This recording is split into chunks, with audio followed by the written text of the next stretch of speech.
Hello everyone, welcome to our classes. Students, previous lecture में हमने 3 properties की हैं। Uniqueness of inverse, uniqueness of identity element, फिर cancellation law किया हुआ है। अब हम करेंगे ये 4th प्रॉपर्टी। तो ये प्रॉपर्टी क्या है, काफ़ी इंपॉर्टेंट है और काफ़ी छोटी सी है। ठीक है, ये प्रॉपर्टी क्या है कि अगर आप किसी भी एलिमेंट का इन्वर्स करो 2 बार तो वापस से वही एलिमेंट बन जाएगा। ये आपको प्रूफ करना है। ठीक है, तो प्रूफ स्टार्ट करेंगे। अब इन प्रॉपर्टीज़ में स्टूडेंट्स एक बात का ध्यान रखना, लैंग्वेज जो मैं लिखा रहा हूँ वो सेम लिखनी पड़ेगी। मैंने भी अपने सामने बुक रखी है। ठीक है, इस बुक में जो लैंग्वेज है वही लिखा रहा हूँ आपको। ठीक है, और आपको भी एज इट इज़ वही लिखनी है। अपने से इस प्योर मैथमेटिक्स में थ्योरम्स में लैंग्वेज नहीं बनाते हैं। क्वेश्चंस में आप कर सकते हो, थ्योरम्स में बिल्कुल नहीं करना है। ठीक है, तो अब ध्यान से देखो, अगर आपको बोलना है एक ए एलिमेंट है जी में, तो हम लिखेंगे for every a belongs to G. ये आपको गिवन दिया है। ठीक है, क्वेश्चन में गिवन दिया है, तो आपको पता है ए इनवर्स भी किस में आएगा, जी में।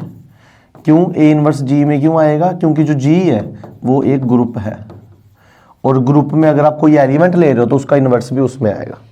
अच्छा, अगर ए एलिमेंट लिया, ए इनवर्स जी में आया, तो मैं बोल सकता हूँ ना, क्या बोल सकता हूँ कि ए का स्टार ए इनवर्स से और ए इनवर्स का स्टार ए से, ये ई बनेगा। क्यों बनेगा? क्योंकि जी ग्रुप है और हमने ये कौन सा लॉ लगाया, किसी को उसी के इनवर्स से मल्टीप्लाई करो या इनवर्स को उसी से मल्टीप्लाई करो तो वो ई बनता है। ये क्यों लगा? क्योंकि ई क्या है, identity element. E is identity element, तभी ये हुआ। और ये तभी हो सकता है स्टूडेंट्स, क्यों? क्योंकि आपका जो जी है वो क्वेश्चन में ग्रुप दी है। अगर ग्रुप नहीं होता हम ये कुछ नहीं कर सकते। ठीक है, अब क्या हम इसको ऐसे नहीं लिख सकते? दिस इंप्लाइज इसी को a inverse star A is equal to a star A inverse is equal to e. बताओ, लिख सकते हैं नहीं लिख सकते? बिल्कुल लिख सकते हैं। कुछ नहीं किया, इस एंट्री को मैंने पहले लिख दिया और इस एंट्री को मैंने बाद में लिख दिया। ये इधर लिख दिया और ये इधर लिख दिया, सेम लिख सकता हूं मैं। ठीक है, अगर अब आप ध्यान से देखो, जब ए का इनवर्स ए इनवर्स था तो ए इंटू ए इनवर्स आ रहा था। अब A inverse into A into A inverse, वो ई आ रहा है। तो इसका मतलब क्या है, समझना दोबारा। ये चीज मैंने क्यों लिखी, ये चीज मैंने क्यों लिखी? क्योंकि जो ए है इसका इनवर्स है ए इनवर्स, तो ए पहले लिखा। जो पहले लिखा उसका इनवर्स होता है वो। अब पहले कौन है? ए इनवर्स, तो इसका मतलब ये नहीं आया क्या जो पहले है वो है ए इनवर्स। अगर मैं ए इनवर्स का इनवर्स निकालूंगा वापिस से क्या बन जाएगा, ए बन जाएगा।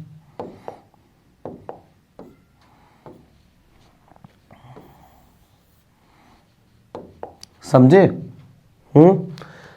देखो क्या होता है, ए इंटू ए इनवर्स, ए का इनवर्स, इस पहले एंट्री का इनवर्स कौन है? A inverse. ठीक है, मतलब जब वो ये पहली एंट्री है, जब मैं उसके ऊपर -1 लगाऊंगा वो इसके बराबर आएगा, यही मतलब है ना। और आप देखो पहली एंट्री ए है, उसके ऊपर -1 लगाया तो वो आया ना उसके बराबर। अब पहली एंट्री है ए की पावर -1, तो इसका मतलब है जब मैं ए की पावर -1 के ऊपर -1 लगाऊंगा तो वो किसके इक्वल आएगा? ए के। तो यही हमें प्रूफ करना है। आई होप आप ये थ्योरम समझ गए होंगे, वो बड़ी छोटी सी थ्योरम है। ठीक है, बुक में भी ऐसे ही है। इससे पहले आप एक लाइन और लिख सकते हो।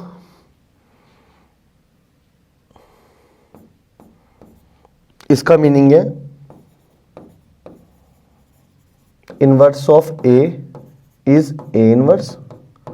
ठीक है,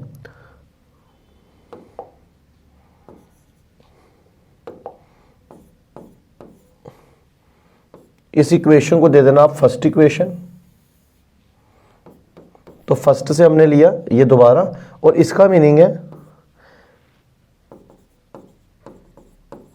inverse of A inverse is a.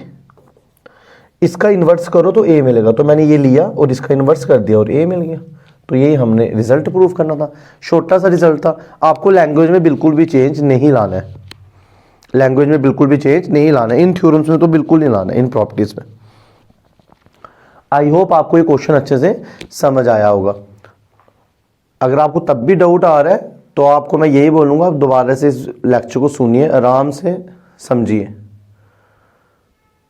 ठीक है। मैं थोड़ा सा स्क्रीन को एडजस्ट कर देता हूँ। अब नेक्स्ट प्रॉपर्टी करेंगे, प्रॉपर्टी नंबर 5, काफ़ी इंपॉर्टेंट है।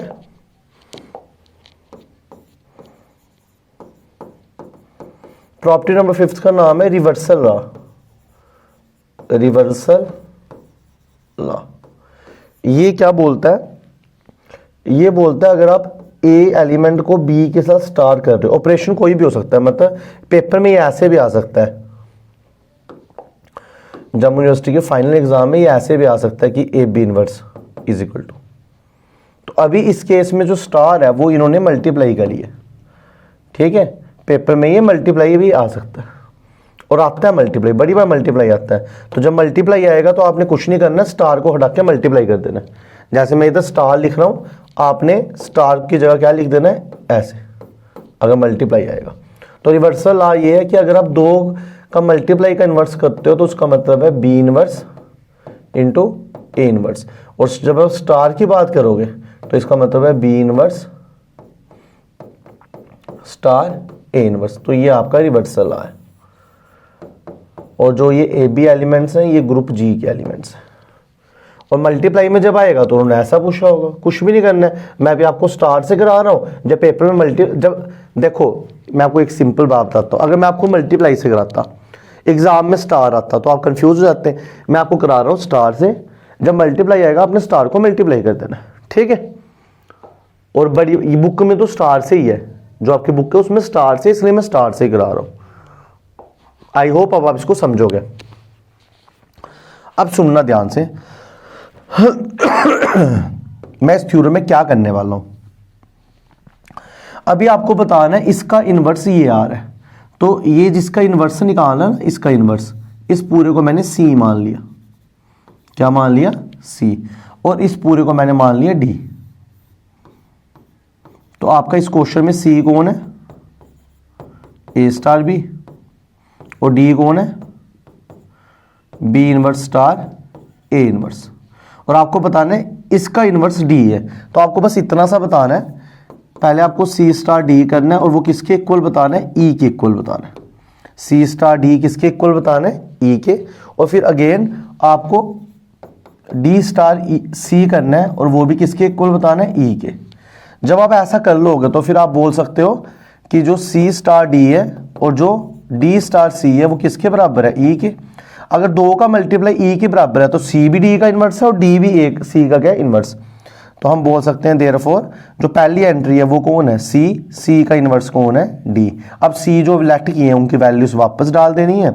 जैसे मैंने सी की वैल्यू डाली तो वो क्या बन गया? ए स्टार बी। ये मैंने सी की वैल्यू डाल दी और डी की जगह डी की वैल्यू डाल दी। तो यही आपको प्रूफ करना है। आई होप आप अप्रोच समझ गए होंगे कि मैं इस थ्योरम को कैसे चलाने वाला हूँ, ठीक है। मैं वो करके भी बता देता हूँ। तो ये आप थ्योरम स्टार्ट करने से पहले इसको समझ लो। मैंने क्या किया, इसको सी मानना, इसको डी, और मैंने सी स्टार डी को ई बताना है और डी स्टार ई को भी, सी को भी ई बताना है। तो ये रिजल्ट आ जाएगा। अब मैं थ्योरम आपके एक्चुअल प्रूफ स्टार्ट कर रहा हूँ।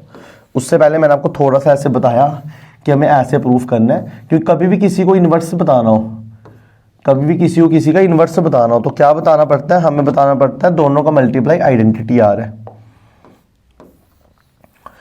इन दोनों का मल्टीप्लाई आइडेंटिटी। अब इन दोनों का मल्टीप्लाई करना थोड़ा सा मुश्किल था, इसलिए मैंने इसको सी मान लिया, इसको क्या मान लिया? डी। अभी हम प्रूफ पे स्टार्ट करेंगे, ठीक है। प्रूफ भी हम ऐसे करेंगे, ठीक है, सेम लैंग्वेज बुक की, ठीक है। उधर भी ऐसे की है, थोड़ी बहुत चेंज मैं कर लूंगा जो मुश्किल होगी, बाकी आपको सेम लिखनी है।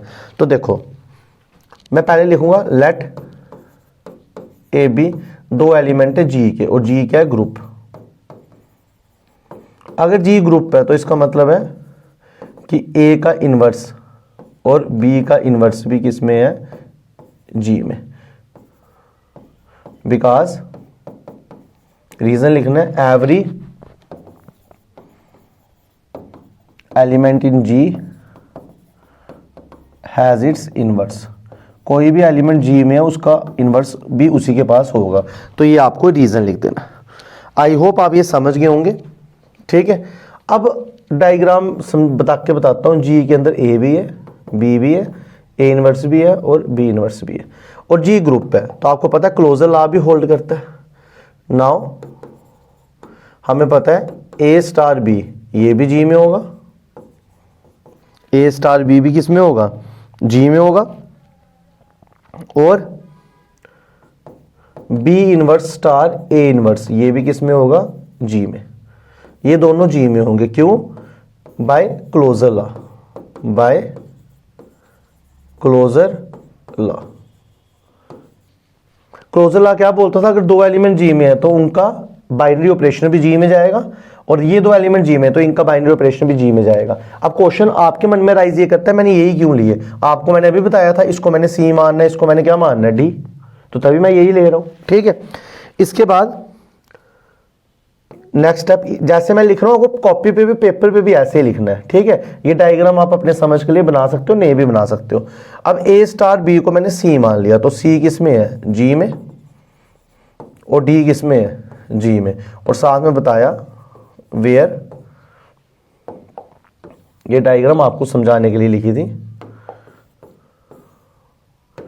वेयर जो सी है उसको मैंने क्या लिया है, ए स्टार बी, और जो डी है उसको मैंने लिया है बी इनवर्स स्टार ए इनवर्स। तो ये आ गया।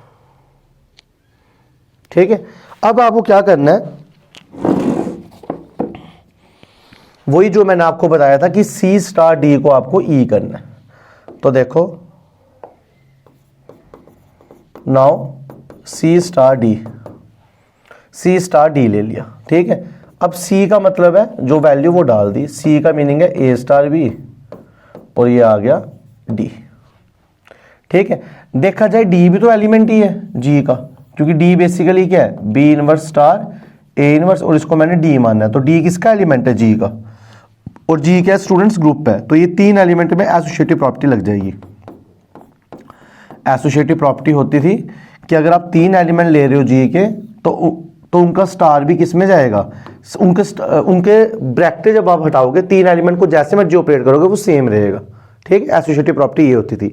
ए बी डी तीन एलिमेंट है, पहले को ऑपरेट करो, लास्ट के दो को ऑपरेट करो, आंसर सेम आएगा। इधर रीजन लिखना पड़ेगा, because associative property holds in ji.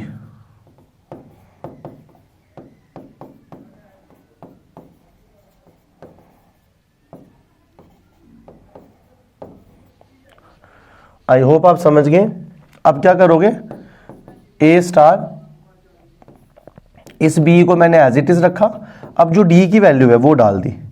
D क्या था हमारा, बी इनवर्स स्टार ए इनवर्स, ये मैंने डी डाल दिया। पेपर में अगर मल्टीप्लाई आएगा तो आपने बस स्टार की जगह मल्टीप्लाई करना है और कुछ भी नहीं है, बाकी सब सेम। अब ए स्टार, अब ये तीन एलिमेंट भी जी के हैं तो इनमें भी क्या लगेगी, associative property, B star B inverse star ए इनवर्स।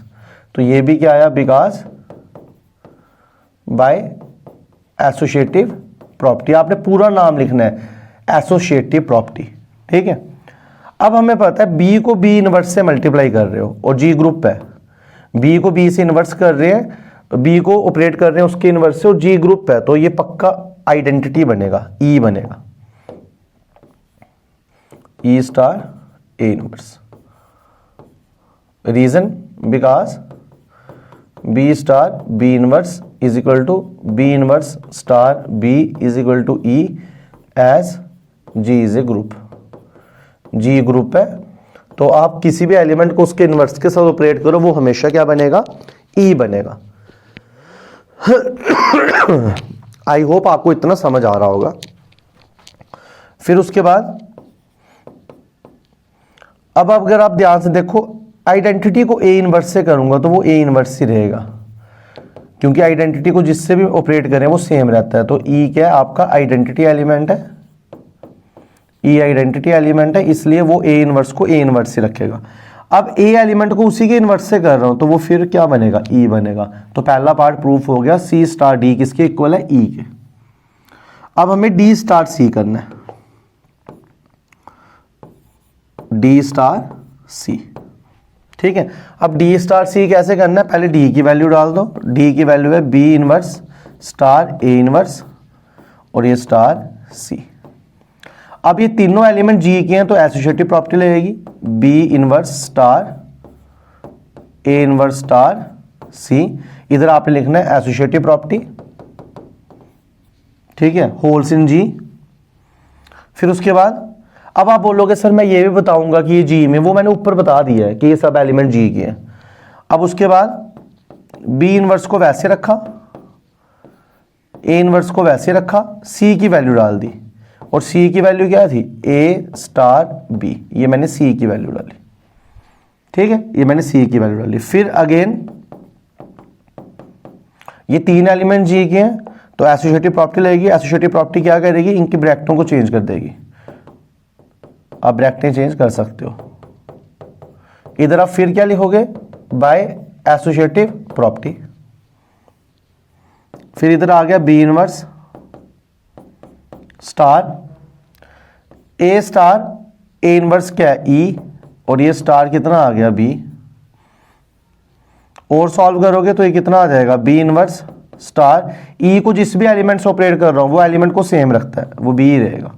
ये वही रीजन लिखने हैं जो मैंने ऊपर लिखा है। फिर बी इनवर्स को बी से वो ई बन जाएगा, तो आप क्लियरली देख रहे हो डी स्टार सी भी क्या बना ई। फिर आप लास्ट में लिखोगे देयरफॉर, हमने क्या देखा, सी का स्टार डी के साथ, डी का स्टार ई के साथ, सॉरी सी के साथ, डी का स्टार सी के साथ, वो ई बन रहा है, आइडेंटिटी बन रहा है। तो इसका मतलब है, इसका मीनिंग क्या है कि जो इनवर्स है सी का वो डी है, inverse of C is D. D का इनवर्स भी सी है और सी का इनवर्स भी डी है। मेरे को जो नीड है क्वेश्चन में मैं वो लूंगा। और इसको मैथमेटिक्स में कैसे लिखते हैं, C inverse is equal to D. और स्टूडेंट सी आपके पास क्या है, ए स्टार बी या उसका इनवर्स, और बी आपने क्या लेट किया है, बी इनवर्स स्टार ए इनवर्स। तो यही आपकी थ्योरम थी जो हमने प्रूव कर दी। Reversal law most important, reversal law most important examination point of view से। मैं आपको अभी बता देता हूं, एग्जाम में आएगा, फिर बाद में नहीं बोलना सर आपने नहीं बताया, ठीक है। तो most important reversal law.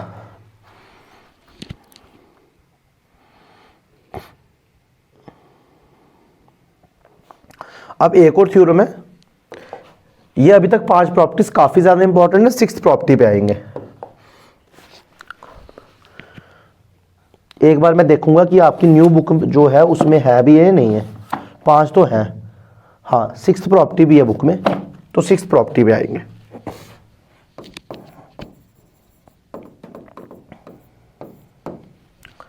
Property number 6, ठीक है। तो प्रॉपर्टी नंबर 6 काफी इंपॉर्टेंट है, तो आइए स्टार्ट करते हैं। प्रॉपर्टी क्या बोलती है, if a comma b any elements of G, ये सब एलिमेंट्स किसके हैं, जी के, b any elements of G, then the equations a star x is equal to b and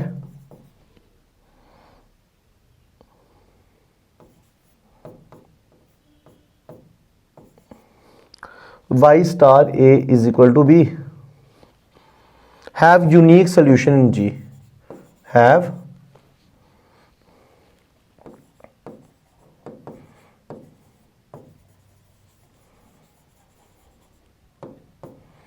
unique solution in G। अगर a और b कोई भी दो एलिमेंट्स है और जो ये इक्वेशन है इनका क्या होगा, यूनिक सॉल्यूशन होगा। ये जो इक्वेशन है इनका क्या होगा, यूनिक सॉल्यूशन होगा। आइए अब समझते हैं। सबसे पहले यूनिक सॉल्यूशन का मतलब है कि जो ये इक्वेशन है, अच्छा ये बेसिकली एक प्रॉपर्टी के अंदर 2 थ्योरम है, एक आएगा इस इक्वेशन के लिए, एक आएगा इस इक्वेशन के लिए।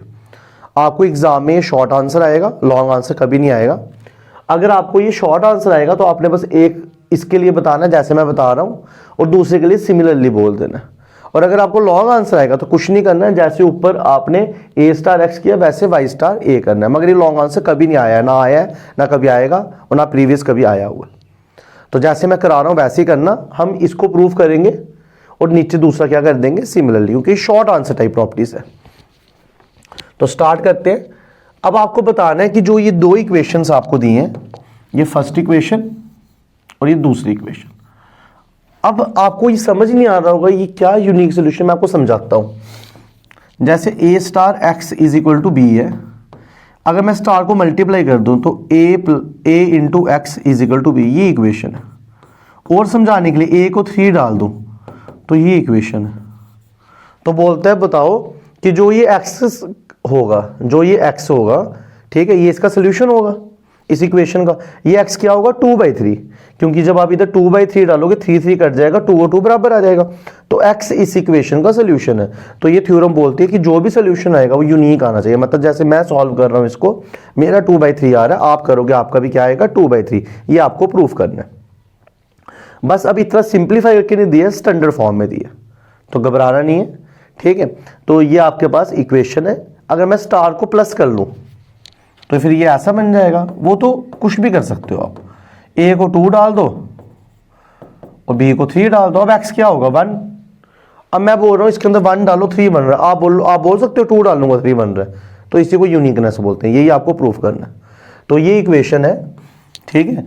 इस इक्वेशन में स्टार कुछ भी हो सकता है, मल्टीप्लाई भी हो सकता है और प्लस भी हो सकता है। आपको बताना है जो इसका सोल्यूशन है वो यूनिक है। अब सोल्यूशन यूनिक करने से पहले मैं ये प्रूफ करूंगा जो ये इक्वेशन है इसका जो सोल्यूशन है वो जी में ही आएगा, क्योंकि हम कर रहे हैं ग्रुप की बात। ये जी एक ग्रुप है, इसके अंदर बहुत सारे एलिमेंट्स हैं। मैं बोलूंगा जो x की वैल्यू इसको सेटिस्फाई कर रही है वो x किस में आएगा, जी में आएगा। पहले मैं ये प्रूफ करूंगा कि जो इसका सोल्यूशन है वो जी का ही एलिमेंट होगा, फिर मैं प्रूफ करूंगा वो यूनिक होगा। आई होप आप समझ रहे होंगे, ठीक है। आराम से समझना, ठीक है। काफी इंपॉर्टेंट चीजें हैं। आपका यूनिट फर्स्ट कंप्लीट होने वाला है, तो यूनिट सेकंड पे जाएंगे, तो काफ़ी इंपॉर्टेंट चीज़ें हैं, आराम से समझना। लैंग्वेज में बिल्कुल भी चेंज नहीं लानी है। तो वही जैसे मैंने आपको समझाया, फर्स्ट हम क्या करेंगे, लिखो प्रूफ में पूरी बुक की लैंग्वेज लिखनी है। First we prove that equation, मैं पहले इसका ले रहा हूं, ठीक है, दूसरा सिमिलरली करेंगे। We prove that equation a star x is equal to b has a solution in G। पहले मैं ये प्रूफ करूंगा कि इस इक्वेशन का सोल्यूशन भी है G में। अगर सोल्यूशन होगा ही नहीं तो यूनिक कहाँ से करेंगे। तो पहले मैं प्रूफ करूंगा इस इक्वेशन का एक सोल्यूशन है किसमें, G में, ठीक है। अब ये प्रूफ करने के लिए मैं क्या करूंगा वो मैं नीचे लिख रहा हूं। ये मैंने बताया कि मैं पहले प्रूफ करूंगा कि इस इक्वेशन का सोल्यूशन है। अब कैसे करूंगा वो बता रहा हूं। तो मैंने एक एलिमेंट ले लिया जी में, लेट a बिलोंग्स टू जी।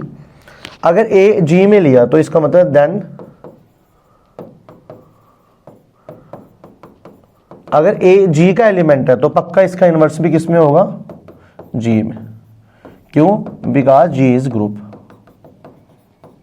तो मैंने एक एलिमेंट ले लिया जी में, तो उसका इन्वर्स भी किस में होगा, जी में। वो क्या होगा, ग्रुप होगा, क्योंकि वो ग्रुप है इसलिए इन्वर्स होगा। और जब ये जी ए इन्वर्स जी में आएगा तो वो क्या कंडीशन बता रहा होगा, ये आपने बड़ी बार पढ़ी कि जब आप ए को स्टार कर रहे हो ए इन्वर्स से और ए इन्वर्स को स्टार कर रहे हो ए से, तो वो ई बनेगा। तो मैंने एक एलिमेंट ले लिया, मुझे मालूम चला उसका इन्वर्स आएगा और वो क्या बनाएगा, ई बनाएगा, ठीक है। अब देखो दोबारा, सिंस अब हमें पता है ए इन्वर्स किस में है, जी में, और बी भी किस में है, जी में।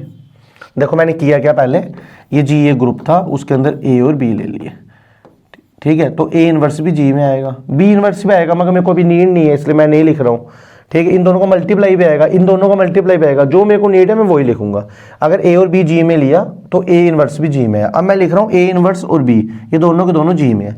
अगर ये दोनों के दोनों जी में है तो इसका मतलब है क्लोजर प्रॉपर्टी होल्ड करेंगे।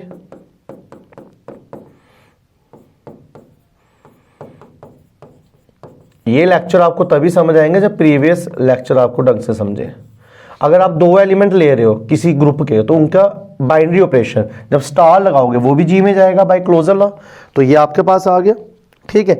अब मैंने क्या किया, इस ए इनवर्स बी को एक्स सेलेक्ट कर दिया, let X is equal to A inverse B. ये स्टेप्स आपको याद रखने पड़ेंगे, ठीक है। अब मैंने क्या किया, नाउ अब मैंने ए का स्टार एक्स के साथ किया। अब मैंने ए का स्टार एक्स के साथ क्यों किया? क्योंकि आपको देखो क्या प्रूफ करना है, ए स्टार एक्स, ए स्टार एक्स, तो मैं वही करूंगा। तो मैंने ए का स्टार किसके साथ किया? एक्स के साथ किया।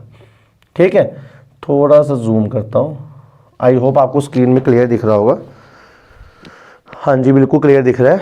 ए स्टार एक्स किया। अब क्या किया, ए को वैसे रखा और जो ये एक्स है इसकी वैल्यू ऊपर से ले ली, ए इनवर्स स्टार बी। अब इसमें एसोसिएटिव लॉ लगाया तो ये आया a star A inverse star b, इधर लिखा bye associative law.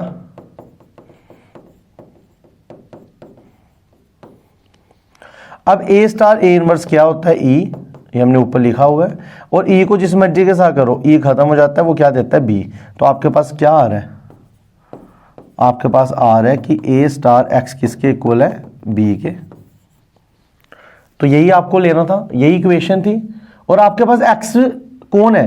A inverse, जो सोल्यूशन है वो कौन है? जो सोल्यूशन है वो कौन है? A inverse star B. ये आपके पास सोल्यूशन है।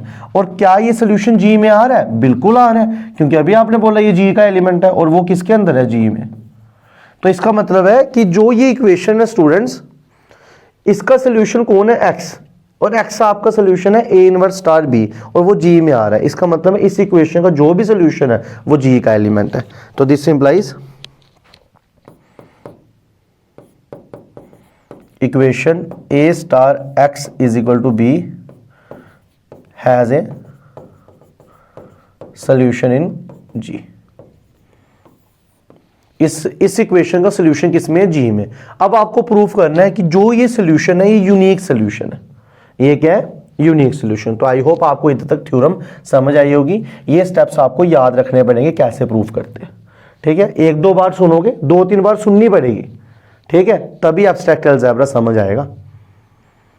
आप ऐसा नहीं बोल सकते एक बार सुना तो हो गया ना, दो तीन बार लेक्चर सुनना पड़ेगा, फिर नोट करना पड़ेगा, फिर प्रैक्टिस करनी पड़ेगी, तभी समझ आएगा। क्योंकि एब्स्ट्रैक्ट अलजेब्रा इस सेमेस्टर में आप फर्स्ट टाइम पढ़ रहे हो, नेक्स्ट सेमेस्टर में आप इससे यूज थ्रू हो जाओगे। ऐसे सोचना आप स्टार्ट कर दोगे तो अभी शायद आप नहीं सोच पा रहे हो, तभी आपको थोड़ी सी डिफिकल्टी आ रही होगी। बाकी मैं अपनी तरफ से आपको बिल्कुल ईजी करके बता रहा हूँ, बिल्कुल ईजी, कुछ मुश्किल बता रहा नहीं हूँ। ठीक है, बिल्कुल इजी करके बता रहा हूं, मगर हम ये थ्योरी में चेंज नहीं कर सकते हैं क्योंकि ये यूनिवर्सल ऐसे ही प्रूफ हुई है। तो अब हम करेंगे यूनिकनेस। फॉर यूनिकनेस अब आपको यूनिकनेस बतानी है तो स्टूडेंट्स हम क्या करेंगे, हम मान लेंगे कि इसके दो सॉल्यूशंस हैं, एक x1 और एक x2। छोटा सा है, ठीक है। लेट, ये मैथ में हम बड़ी बार करते हैं, लेट x1 x2 बी। अब मैं बुक के ऊपर इसलिए देख रहा हूं ताकि मेरे से कोई लैंग्वेज नहीं मिस हो जाए, नहीं तो मेरे को ऐसे प्रूफ करना हो तो मैं कर सकता हूं कि x1 x2 दो सोल्यूशन है, लास्ट में हम प्रूफ कर देंगे कि वो दोनों अलग नहीं है, वो दोनों सेम ही है। ठीक है, मगर अभी लैंग्वेज के ऊपर ध्यान रखना, मैंने को पहले बोला लैंग्वेज के मार्क्स। बी टू सॉल्यूशंस, किसके सॉल्यूशंस हैं? A star x is equal to b के, इसके दो सॉल्यूशंस हैं x1 और x2।